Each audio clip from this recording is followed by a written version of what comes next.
la caída del ser humano. Esta va a ser la primera parte de esta serie, la caída del ser humano. Génesis capítulo 3. Pero la serpiente era astuta más que todos los animales del campo que Jehová Dios había hecho, la cual dijo a la mujer: ¿con que Dios os ha dicho, no comáis de todo árbol del huerto? Y la mujer respondió a la serpiente: del fruto de los árboles del huerto podemos comer, pero del fruto del árbol que está en medio del huerto, dijo Dios, no comeréis de él, ni le tocaréis, para que no muráis. Entonces la serpiente dijo a la mujer: no moriréis, sino que sabe Dios que el día que comáis de él serán abiertos vuestros ojos, y seréis como Dios, sabiendo el bien y el mal. Y vio la mujer que el árbol era bueno para comer, y que era agradable a los ojos, y árbol codiciable para alcanzar la sabiduría. Y tomó de su fruto, y comió. Y dio también a su marido, el cual comió así como ella. Entonces fueron abiertos los ojos de ambos, y conocieron que estaban desnudos. Entonces cosieron de hojas de higuera, y se hicieron delantales.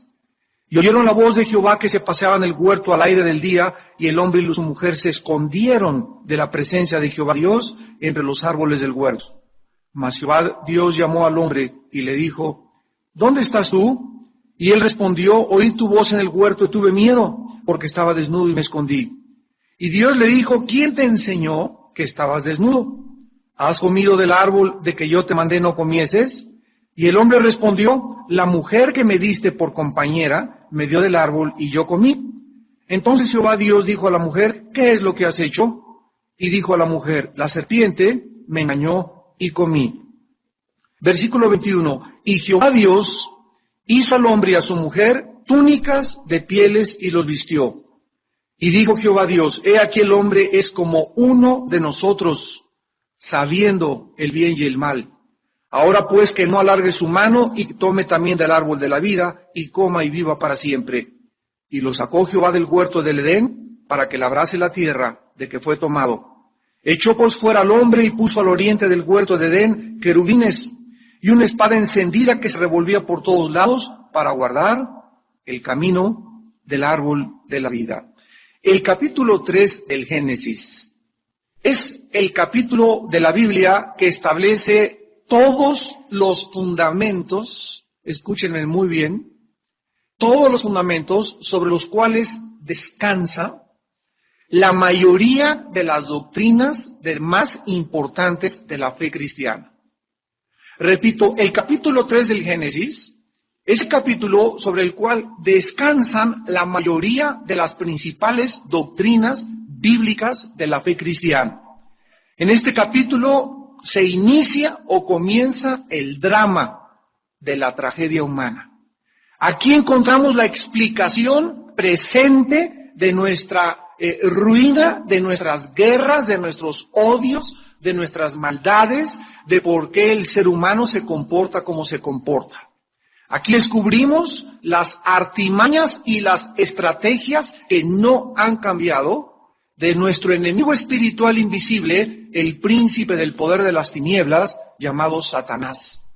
Aquí encontramos los efectos terribles de lo que el pecado hace con el ser humano. Aquí descubrimos la actitud de Dios hacia el hombre y al pecador culpable. Aquí encontramos la tendencia continua del ser humano de estar cubriendo su vergüenza mediante sus propias religiones. Aquí aprendemos de que el ser humano no puede acercarse a Dios en sus propios términos. Es Dios el que provee para el ser humano la solución por la cual podemos acercarnos a Él. Y aquí también encontramos en el versículo 15 la primer profecía acerca del Mesías en toda la Biblia. Vamos en esta mañana a estudiar algunas cosas que nos van a dar una base teológica para mostrarnos que en lugar de que el ser humano, como lo enseña la famosa teoría de la evolución, de acuerdo a esta famosa teoría filosófica, el ser humano comenzó de abajo y está escalando moralmente, está cada día evolucionando, está progresando y la Biblia nos enseña exactamente lo contrario. Yo recuerdo todavía hace algunos años cuando salió del Vaticano el dictamen del Papa diciendo que la Biblia no contradecía la teoría de la evolución. Esto me impactó y dije yo, bueno, ¿verdad? ¿Cómo es posible que estos teólogos allá en Roma no hayan podido estudiar esto cuando la Biblia nos muestra lo contrario precisamente a la teoría de la evolución? La Biblia enseña que el hombre comenzó arriba y cayó de la escalera. En lugar de que el hombre esté ascendiendo, la Biblia dice que el hombre está descendiendo. Entonces, aun cuando tecnológica y científicamente hemos llegado en el siglo XX a ocupar una preponderancia en el mundo académico y en el mundo de las ciencias y la tecnología, la Biblia nos dice, ahí está, ¿de qué nos han servido las computadoras, los cohetes en la luna y todo, si estamos ahorita casi al borde de un holocausto nuclear en el cual podemos ver más de la cuarta parte de la humanidad destruida a través de las bombas nucleares? La enseñanza bíblica del libro del Génesis refuta completamente la teoría de la evolución, la teoría del medio ambiente y la teoría de la herencia. Durante los últimos años, los filósofos han tratado de enseñarnos que todos los problemas del ser humano tienen su raíz o su origen en el medio ambiente o también en la herencia que hemos recibido. Actualmente al alcoholismo no se le llama pecado, se le llama enfermedad. A otros problemas que manifiestan conducta normal del ser humano se clasifican como, pues esa persona sufre delirios de paranoia porque se siente perseguido. La otra persona, como tiene 3 o 4 personalidades, es una enfermedad mental que se llama esquizofrenia. La otra persona, como tiene problemas de manías continuas, se le clasifica como maníaco depresivo. Entonces, la psicología, que es una pseudociencia, ha tratado de clasificar las anormalidades de la conducta del ser humano y las ha colocado en el área de las enfermedades. Sin embargo, esto no es así lo que la Biblia nos enseña. Estos falsos conceptos son solamente intentos para negar que el ser humano es una criatura caída a los ojos de Dios y extremadamente perversa de corazón. Miren ustedes lo que dice Isaías 64, versículo 6. Si bien todos nosotros somos como suciedad, todos nosotros somos como suciedad. ¿A quién le gusta este epíteto? ¿A quién le gusta esta clasificación? ¿A quién le gusta este adjetivo? Inmediatamente los seres humanos reaccionamos. ¿Cómo que somos como suciedad?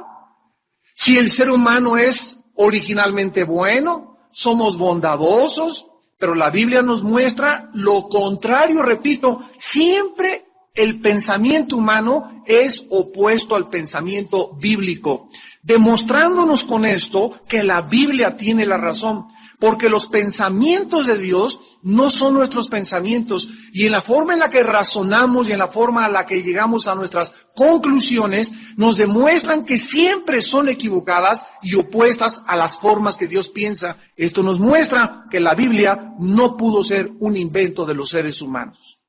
Porque por naturaleza, repito, la tendencia humana es de que el hombre es originalmente bueno y bondadoso. La Biblia nos dice que somos como la suciedad. Pero no se queda ahí la Biblia, continúa diciendo, y nuestras justicias. O sea, las cosas buenas que tú crees que haces, ay, pues hace 2 años le hice un asilo a unos ancianos, ahí pues a los ojos del mundo, ¿verdad? Alabado sea, el Señor es una persona buena. Pues Arafat, el terrorista más grande de los últimos 25 años, le dieron el Premio Nobel de la Paz.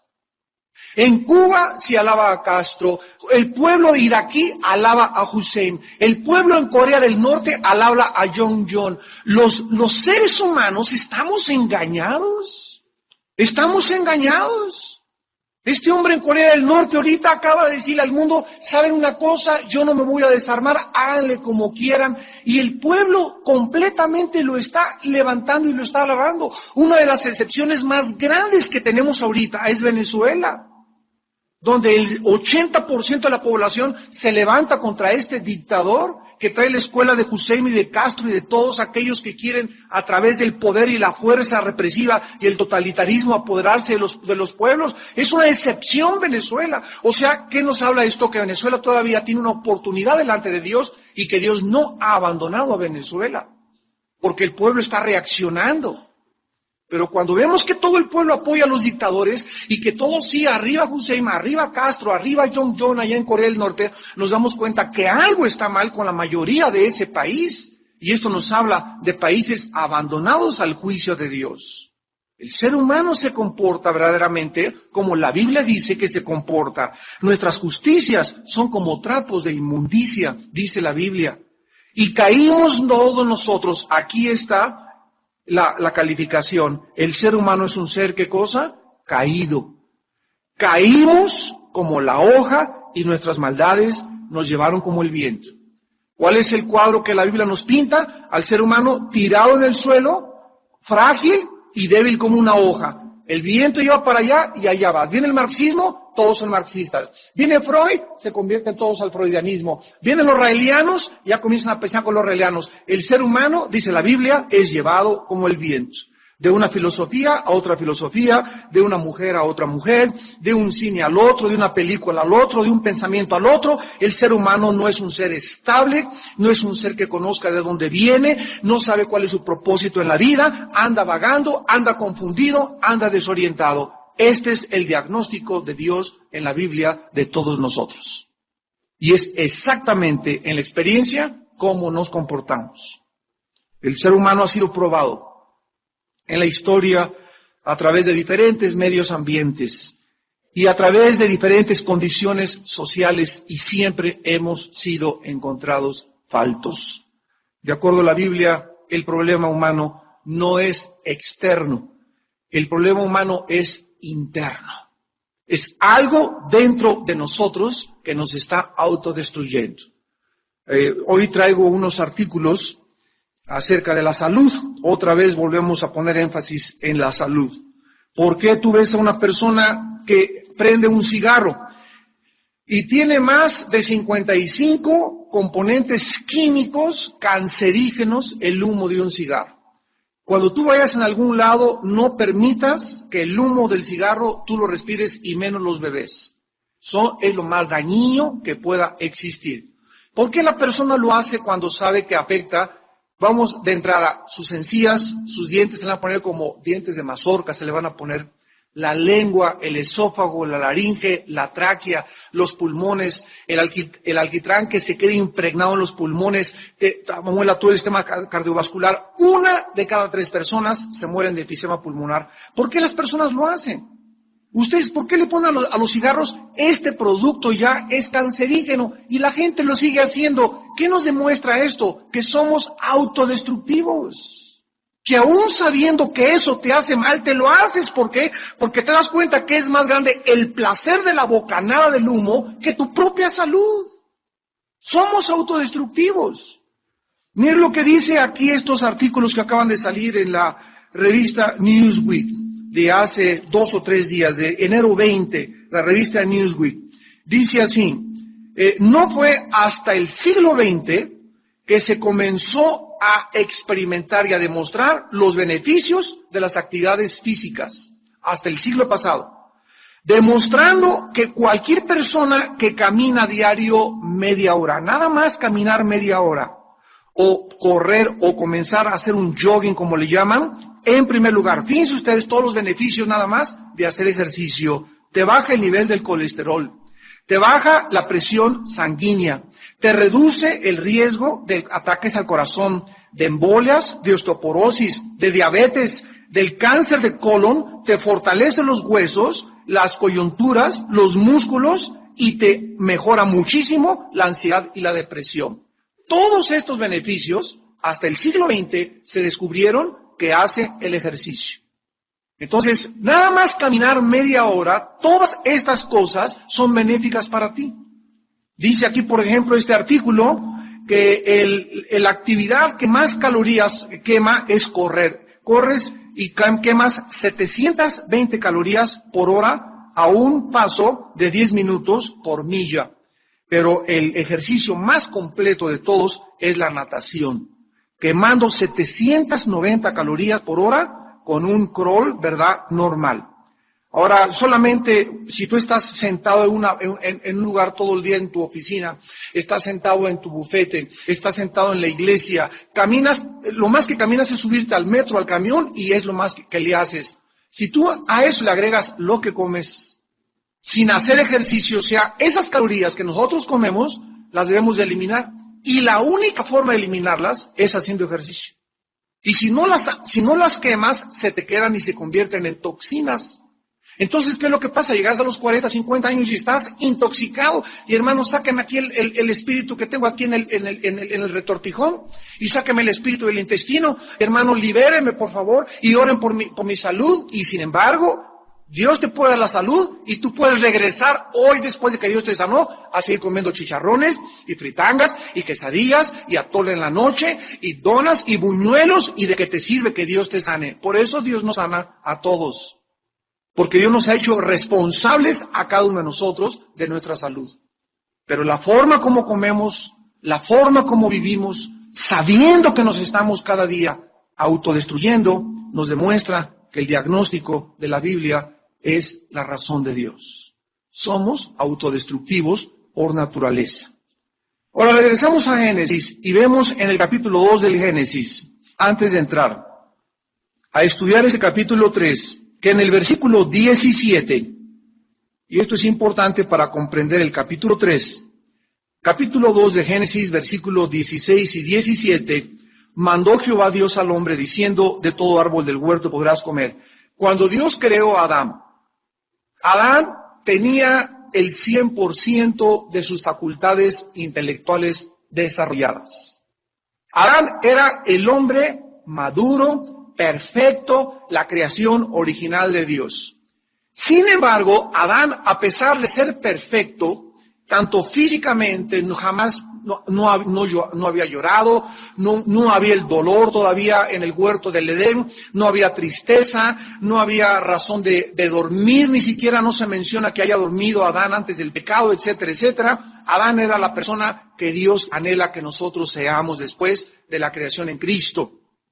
A pesar de que Adán fue creado con todas estas características, Dios le puso una sola restricción. En otras palabras, Adán no era Dios. Era un ser creado por Dios con la facultad de poder continuar permaneciendo en el estado perfecto en el que él estaba, o escoger en su defecto irse en contraria voluntad a la de su Creador.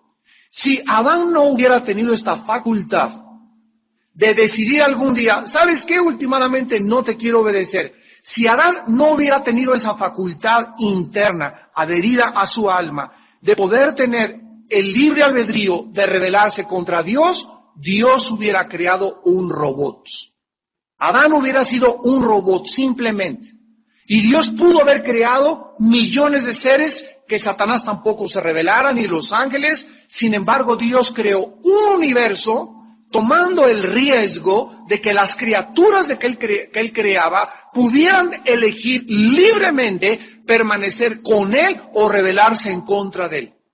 Si no hubiera existido en las criaturas de Dios, tanto en los ángeles como en el ser humano como en los demonios, la capacidad de escoger entre el bien y entre el mal, sería un universo de puros robots, donde Dios fácilmente pudo haber creado al ser humano con una cuerda, ¿verdad? Y donde le amáramos mecánica y automáticamente, pero sin que saliera verdaderamente de nuestra voluntad y de nuestro libre albedrío.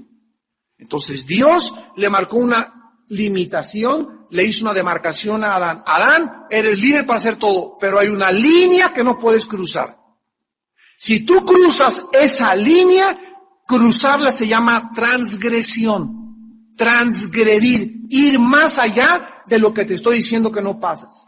Tú tienes en la calle un semáforo y se prende la luz amarilla. En el momento que se prende la luz amarilla, te paras para que no te agarre la roja y algún loco se atraviese antes y te pueda chocar. La policía te dice, te pongo el semáforo, no porque te odio, no porque te quiera destruir, la policía nos pone los semáforos para nuestra propia salud y protección física.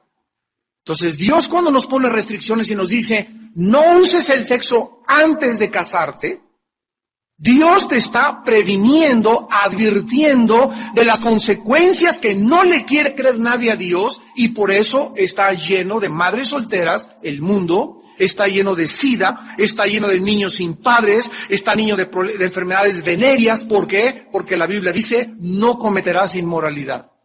Y el ser humano ha rechazado totalmente el juicio y las condiciones de Dios, porque el ser humano no le cree a Dios. Pero nosotros somos un pueblo llamados a someternos y a entender que lo que Dios nos dice es siempre, siempre, siempre para nuestro beneficio. Dios le dice a Adán, no comerás de cualquier árbol. Del árbol de la ciencia del bien y del mal, versículo 17, capítulo 2, no comerás. Porque el día que de él comiereis, ciertamente morirás. Dios crea pues al ser humano un ser moral. Y esto implica la libertad de escoger entre el bien y entre el mal. De otra manera, repito, hubiera sido un simple robot. Pero de acuerdo a la Biblia, el ser humano es un ser responsable de sus acciones, responsable para servir, obedecer y glorificar a Dios. No fuimos creados, escúchame muy bien, no fuimos creados por Dios autónomos. La palabra auto es yo o mío y nomos ley. Una persona autónoma, por ejemplo, la Universidad Autónoma de la Ciudad de México, significa autogobernable.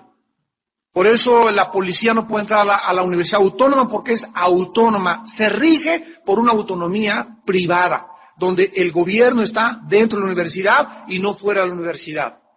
Entonces Dios no nos creó autónomos, que yo me gobernara, que yo dijera lo que es bueno y lo que es malo, que yo determinara realmente qué es lo mejor para mi vida. Nos damos cuenta que cuando el hombre se le pone en esta situación donde tú eliges y piensas que tú puedes decidir con quién casarte, pues yo pienso que con fulanita, y esa muchacha creo que es lo mejor para mí, y creo que esa escuela es mejor para mis hijos. Cuando comenzamos a creer que somos autosuficientes para tomar decisiones sin tomar en cuenta al Dios de la Biblia, nos convertimos en autónomos y en enemigos de Dios. Dios no nos creó de esa manera. Dios nos creó para que dependiésemos totalmente de Él. Para que todos los días le dijera, Padre, voy a hacer esto, ¿me das permiso? Padre, esta escuela para mis hijos, tengo 2, voy a orar y quiero que me guíes, Señor, qué decisión en cuál escuela quieres. Padre, yo quiero estudiar ingeniero, pero tengo el deseo de servirte y quiero ser misionero. Señor, tú muéstrame, ábreme o ciérrame puertas, pero yo quiero hacer tu voluntad. Cuando Dios ve en el ser humano la actitud de buscar su voluntad, Dios te guía. Y te guía siempre a toda la verdad. Autonomía no significa el que hayamos sido creados por Dios, que nos vamos a gobernar. Dice en el Salmo 100, versículo 3, reconocer que Jehová es Dios. Él nos hizo, y no a nosotros, y no nosotros a nosotros mismos. Pueblo suyo somos, y ovejas de su prado.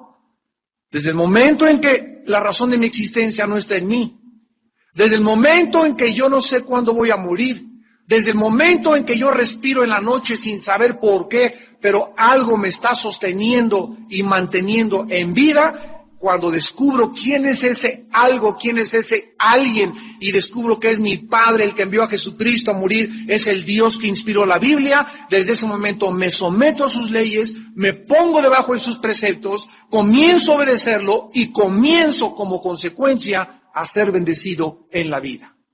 Porque ningún rebelde podrá jamás en esta vida prosperar, ni le podrá jamás ir bien en su vida. Ahora muy bien, el ser humano, todos lo sabemos, desobedeció, escogió lo contrario, comió, lo vamos a ver después, el fruto y cómo fue el paso del fruto, pero vamos a ver en primer lugar en el versículo 1 del Génesis 3, a este personaje misterioso, que fue una influencia externa para que el hombre fuera incitado o inducido a poder ir en contra de la voluntad de Dios, llamado por primera vez en la Biblia la serpiente. Esta palabra serpiente es la palabra hebrea hashas.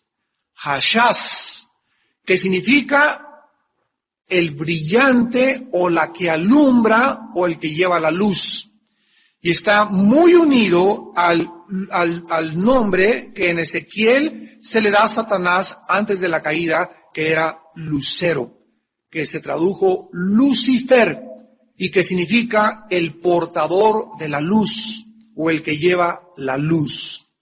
Este ser misterioso, contrario al concepto popular de que Satanás es que el diablo me hizo caer, es que el diablo me puso a mi secretaria ahí enfrente, es que el diablo me puso esta tentación. Contrario a este concepto de que Satanás es el autor de los pecados humanos, Dios en la Biblia nos enseña que todos los pecados brotan de nosotros mismos. Vayamos al Nuevo Testamento, al libro de Gálatas, y confirmemos y corroboremos esta verdad.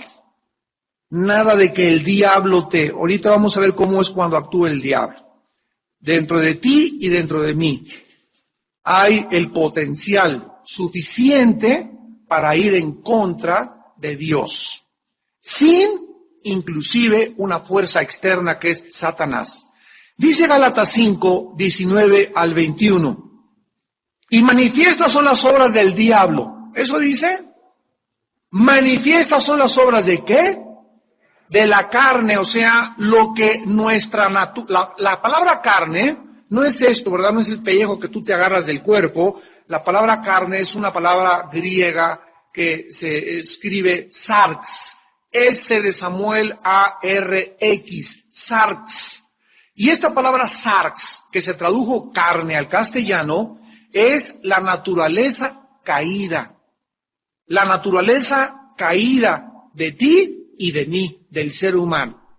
Es la parte más baja de la naturaleza caída. Es la naturaleza pecaminosa de nosotros, con la cual nacimos desde Adán hasta nuestros días. Entonces, dentro de mí, estas obras las produce mi naturaleza caída. Y no importa que sea Moisés, que sea David, que sea San Martín de Porres, que sea San Agustín, San Cilindano, Santa Catarina, no importa que sea un papa, todos los seres humanos tenemos dentro de nosotros adulterio, fornicación, inmundicia, lascivia, idolatría, hechicerías, enemistades, pleitos, celos, iras, contiendas, disensiones, herejías, envidias, homicidios, borracheras, orgías y cosas semejantes, acerca de las cuales os amonesto. ¿A quién le está hablando Pablo? A la iglesia de Galacia, a los cristianos. Pablo le está diciendo, cuídense porque dentro de ustedes todas estas cosas existen potencialmente. Y cuando algún cristiano dice, es que ya en mí no puede haber borracheras, en mí yo no puedo ya cometer adulterio, yo en mí ya no puedo cometer herejías, el que piense está firme. Esto significa, el que crea que esto que está dentro ya está dominado, cuidado, porque es cuando puedes caer. ¿Qué significa esto? Que en el momento en que Dios me dice, Armando, quiero revelarte qué tienes dentro de ti. Y dentro de ti hay todas estas cosas que te estoy diciendo. Diario las tienes que controlar. Porque ahí están dentro de nosotros. ¿Se acuerdan de David? Ahí estaba tranquilo David, ¿verdad? Señor, mi amor, sí te amo, Jesús, mi dulce, y de mañana te buscaré, etcétera, etcétera. Y un día que estaba ocioso, cuando te vas a Iztapa y cuando te vas a Acapulco en vacaciones, ahí estaba sin hacer nada David, y se sube al techo de la casa y ve desde lejos a una mujer guapísima, sin ropa. ¿Y qué dijo Santa María Cachucha en el nombre del Padre? Nada de eso, ¿verdad? Comenzó a relinchar como caballo David. Comenzó a respingar. David, el hombre conforme al corazón de Dios. Y comienza a ser atraído por esa mujer y se le mete tanto en el alma la mujer, que llega a convertirse en una obsesión sexual para él y dice, tiene que ser mía. Y el problema era que él era el rey. Y en esos tiempos, ¿verdad? Son como las personas que ahorita todo lo pueden tener por su poder, influencia y dinero, y no se le podía negar nada. Y cuando él dijo, es mía, no había nadie que le impidiera. Y ahí está, cayó en adulterio, y no solamente eso, después del adulterio cayó en homicidio. ¿Por qué? Porque está dentro de nosotros. Y ninguno de nosotros somos mejor que David, ni mejor que Moisés, ni de los grandes hombres como Abraham tampoco. Ahí estamos dentro, viendo dentro cómo operan las obras de la carne. Todas estas cosas están potencialmente dentro de cada uno de nosotros. Y dice el versículo 21, los amonesto, que los que practican tales cosas no heredarán el reino de Dios. Entonces, todos nosotros podemos caer en cualquiera de estas cosas de la carne. Y puedes de repente ver una mujer y no necesitas, ¿verdad?, irte a la cama con ella, basta que le hayas deseado para que en ese momento hayas pecado de adulterio. Porque Jesús dijo, cualquiera que mira a una mujer y la codicia es adúltero. Deseas a un hombre, eres adúltera. En ese momento el pecado está entre nosotros y lo tenemos que confesar y sacar fuera. Ahora, caíste y ya lo viste y ya no lo evitaste. Ahora, si lo practicas, no entras al cielo. ¿Cuál es la diferencia entre un cristiano y uno no cristiano? El cristiano puede caer o pecar con pensamiento, con obra temporal y esporádicamente. El no cristiano vive, se revuelca, se acuesta y se deleita en el pecado. Esa es la diferencia. Ay, hermano, pues ya caímos mi novio y yo en fornicación, ok, no hay ningún problema, levántense, ¿verdad? Y si estás embarazada te vamos a ayudar, muchachita, pero eso de que vivas con tu novia acostándote con ella cada semana, tú no puedes decirte que eres cristiano. Mentira que eres cristiano, mentira que eres cristiana, porque estás practicando, ¿qué cosa? La fornicación. Entonces puedes caer de vez en cuando, pero que me digas que vives y es un hábito en tu vida, emborracharte cada semana. Y cada semana tienes una relación sexual ilícita con alguien. Y estás robando continuamente en tu trabajo. Y estás evadiendo impuestos continuamente. Estás practicando, ¿qué cosa? Algo dentro de ti que se califica una obra de la carne. La Biblia dice, si tú mueres en el momento en que te encuentre Dios en esa práctica, tú no entras al cielo. Tú no entras al cielo. Los que practican estas cosas no heredarán el reino de Dios. ¿Quiénes son esas personas? Mateo 7, 21 al 25. Señor, Señor. ¿Cuál Señor? ¿A mí me llaman Señor? Sí, Señor, fui a la iglesia, me bautizaron, tenía la foto de San Juan Pablo II en mi casa, tenía la foto del pastor ahí en mi casa, me echaron agua, fui a los estudios, etcétera, etcétera. A mí me dice Señor, aléjate de mí. Inclusive hablé lengua, Señor, y además hice milagros, y además le saqué los chamucos a 3 o 4 personas. Aléjate de mí, porque nunca hiciste mi voluntad. ¿Cuál es la voluntad de Dios? Nuestra santificación. Que seamos limpios, que seamos santos, y el cristiano es una persona que está luchando, todos luchamos diario contra el pecado, luchamos contra estas obras dentro de nosotros que son de la carne. Y esto es lo que la Biblia nos muestra, que Satanás no es el autor. Ahora, cuando yo practico la fornicación, o la borrachera, o la lascivia, vean cómo opera Satanás. Cuando yo ya de mi propia carne, de mi propia naturaleza, permito vivir en eso, ahí es cuando viene Satanás y hace crónico, hace una obsesión. Ya tienes pensando 3 semanas en ese hombre, ya tienes pensando más de 15 días en esa mujer que no es tu esposa. Si Satanás ve que tú insistes en seguir alimentando la carne, él llega y te da la puntilla de remate. Y entonces abres tu alma a espíritus que se llaman demonios a que entren a tu vida y comiencen a dominar y a controlar tus pensamientos. Y es cuando un cristiano puede creer que no, es que yo no soy tan mal. Hay cristianos que pecan más. Lo que yo estoy haciendo no es tan malo como lo de los demás. Comenzamos a racionalizar el pecado. Comenzamos a creer que lo que estamos haciendo no es tan grave como lo que hizo Bin Laden, o como lo que hace Arafat, o como lo que hace el Cuatemochas, o como lo que hace el Mochorejas. ¿Por qué? Porque somos buenos a nuestro concepto. Dios dice, tú practicas esto y tú no entras a mi reino. ¿Ven por qué debemos dejar que Dios sea el que decida qué es bueno, qué es malo. En nuestro propio concepto no somos tan malos como los demás. Y ahí caemos en lo que se llama autojusticia y en la religiosidad. El principal objetivo de Satanás, pues, es interponerse entre Dios y el hombre. Desviar el corazón humano de la verdadera adoración de Dios. Satanás va a hacer lo imposible porque tú no tengas comunión con Dios en las mañanas, en primer lugar. Si tú no tienes en la mañana el primer lugar en Dios y no oras en la mañana y tu corazón no es para Dios, Satanás está operando en tu casa tremendamente. Te está distrayendo de muchas cosas y lo más importante es buscar a Dios con todo nuestro corazón. Satanás busca usurpar el lugar de Dios, haciéndole creer a los seres humanos que podemos vivir independientemente de Dios. Sustituye las verdades de Dios por sus mentiras. ¿Saben ustedes cuál es la más grande falsificación de la verdad de Dios por Satanás? Se van a sorprender. La más grande falsificación y la más grande sustitución que Satanás ha hecho de la verdadera adoración a Dios son las religiones. ¿Qué son las religiones? Son sistemas, el judaísmo, los musulmanes, catolicismo romano, que están cubiertos ¿con qué cosa? Con alguien que crees que existe Dios y que hacen buenas obras. Y cualquiera dice, la religión hace al hombre más altruista, más bueno, etcétera, etcétera.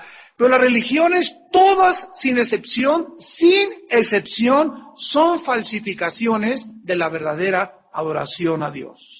¿Cuándo nacieron las religiones? Lo vamos a ver cuando Adán y Eva se taparon ellos con hojas de higuera. Lo vamos a ver más tarde. Cuando el ser humano ve que está desnudo delante de Dios, el ser humano se inventa algo con que taparse. Y ellos fabricaron las hojas de higuera. Y no es coincidencia que cuando Jesús vino al mundo, lo único que maldijo fue una higuera. ¿Cuál es el mensaje que Jesús estaba dándonos? Que todo aquello con lo cual nos tapamos nosotros está bajo maldición. Porque Él es el que nos tiene que tapar. Y la cobertura de Dios es la sangre de Jesucristo.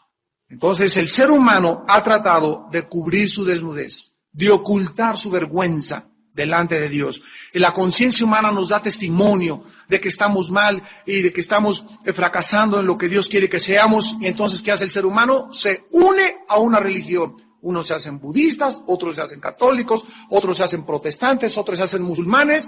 Y en el nombre de Dios se han hecho barbaridad y media a través de la historia. Sin embargo, dijo Jesucristo, este pueblo de labios me honra.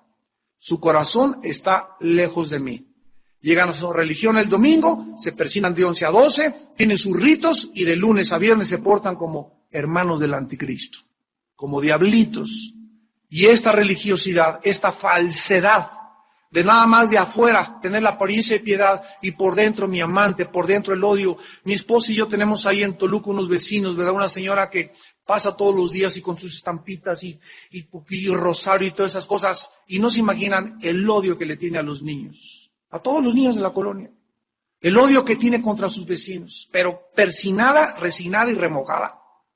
Hipócritas, les diría Jesús. Ahora vamos rápidamente a Génesis 3:1 para terminar y veamos cómo entró Satanás a desviar, y quiero que pongan atención. Cuando Satanás actúa por primera vez en la Biblia, no se fue contra el hombre. Se fue contra la mujer.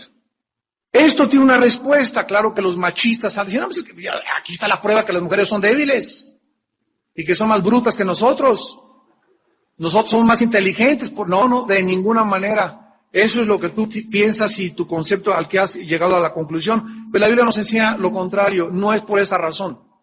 ¿Saben ustedes que cuando Dios le dijo en Génesis 2, 16 y 17 a Adán, de este árbol no comerás, porque el día que de él comieres morirás? ¿Dónde estaba Eva? Síganme con cuidado, aquí vamos a terminar. ¿Dónde estaba Eva cuando Dios le dijo a Adán, de este árbol no comerás? ¿Dónde estaba Eva? ¿Dónde estaba? No había sido creada todavía. Lo vamos a ver más adelante al terminar el capítulo 2 del Génesis, que después ya puso a dormir Dios a Adán, pero antes de que sacara Dios a Eva de la costilla de Adán, Dios a el varón le dio la orden. No se la dio a Eva, se la dio al varón. No comerás de ese árbol. Bueno, entonces después de que Adán recibió el mandato de Dios, salió Eva. Y Adán le comunicó a Eva, fíjate que Dios me dijo que de ese árbol no comiésemos. Entonces Eva no recibió una revelación de Dios. Eva recibió una comunicación de un ser humano. Eva no recibió una revelación directa de Dios, Eva recibió una comunicación del ser humano. Esto nos muestra que cuando nosotros no tenemos una relación directa con Dios, por ejemplo, le dice a tu hijo, mira, mijito, no vayas a la discoteca. ¿Y por qué? Hay un humano le está hablando a tu hijo. Tu hijo, para que no vaya a la discoteca, necesita enchufarse con Dios directamente para que el Espíritu Santo le revele a su corazón por qué no debe ir a la discoteca. Porque cuando ellos escuchan mandatos de los seres humanos, no lo entienden hasta que no actúa el Espíritu Santo en su corazón. Por eso muchos de ustedes vienen aquí a la iglesia y que oyen el domingo, que oyen los martes, que oyen el día de estudio a la iglesia a la que tú vas. Oye, ¿verdad? Hagas esto, no hagas esto, etcétera, etcétera. Pero todo eso que yo te estoy diciendo, tú lo tienes que oír de Dios. Tú tienes en las mañanas que venir con Dios y estar convencido que estas cosas que estamos predicando son una realidad. Y el que las hace una realidad en tu vida es el Espíritu Santo. Porque no son palabras persuasivas de humana sabiduría, sino que es el espíritu del poder de la palabra de Dios el que tiene que actuar en tu vida para que tú estés convencido que no debes acostarte con tu novio, que no debes casarte con una persona que no sea cristiana, que no debes hacer esto, que no debes hacer aquello. Lo haces porque estás convencido. ¿Quién te dio las convicciones? El Espíritu de Dios. Mientras no tengas convicciones, tienes creencias. Las creencias sin las convicciones no sirven. Tú dices que eres cristiana y que crees en la Biblia y andas con un muchacho que no es cristiano. Tienes creencias, pero no tienes convicciones, porque si tuvieras convicciones no andarías con un muchacho que no es cristiano. ¿No es verdad? Tú tienes las creencias, creo en la Biblia, etcétera, etcétera, pero le robas a Dios en los diezmos. Crees que hay que diezmar, pero en la práctica no lo haces. ¿Por qué no lo haces en la práctica? Porque no estás convencido. Y no es hasta que estemos convencidos que actuamos conforme a nuestras creencias, y ahí es cuando podemos afirmar y confirmar que Dios verdaderamente está en mi corazón. Porque la fe sin las obras, ¿qué cosa? Está muerta. De nada te sirve creer si no haces lo que crees, porque en ese momento hay una contradicción dentro de tu propia alma. Satanás ataca entonces directamente a la mujer. La mujer no tenía una revelación directa de Dios, tenía una comunicación humana. Y el ataque es precisamente hacerla dudar de lo que Dios había dicho. Es el mismo método que usó y sigue haciendo actualmente.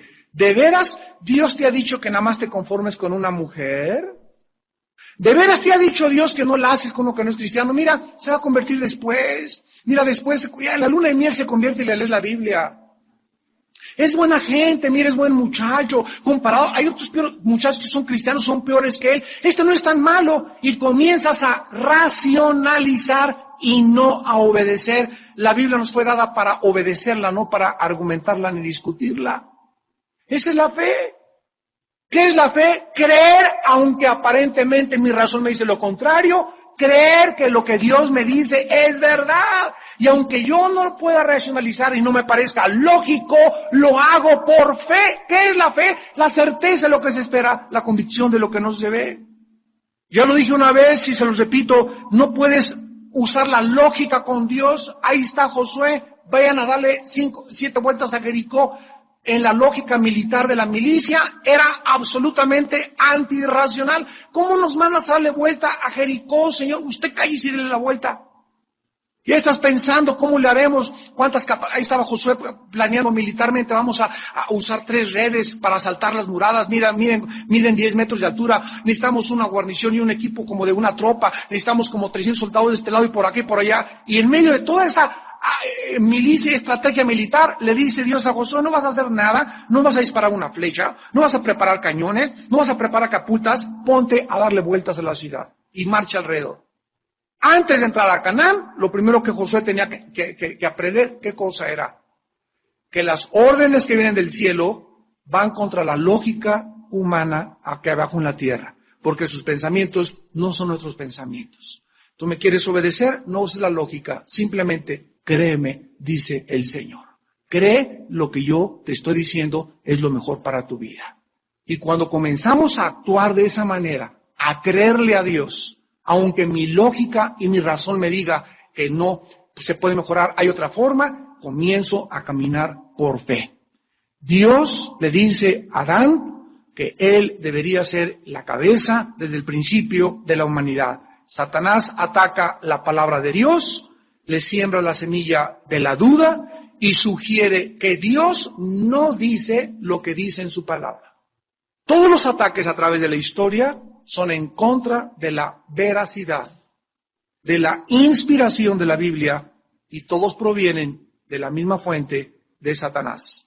Vamos a terminar con 2 versículos, 1 Timoteo 6 y 2 de Pedro 3.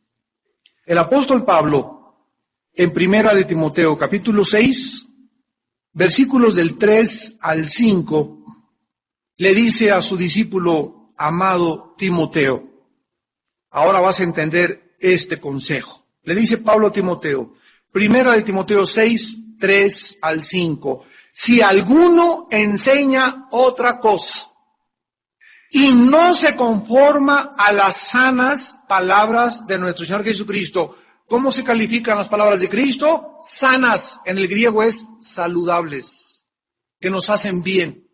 Si no te conformas a estas palabras saludables del Señor Jesucristo y a la doctrina que es conforme a la piedad, vean ustedes, número 1, está envanecido. En segundo lugar, nada sabe.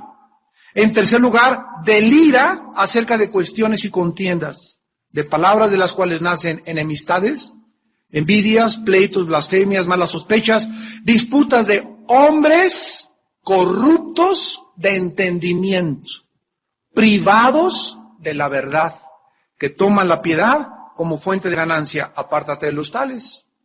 ¿Quién es este hombre? Rael, el Claude Borilón, tu padrino, el que comenzó con esta secta de los raelianos, un hombre envanecido, nada sabe, está delirando sus marihuanadas.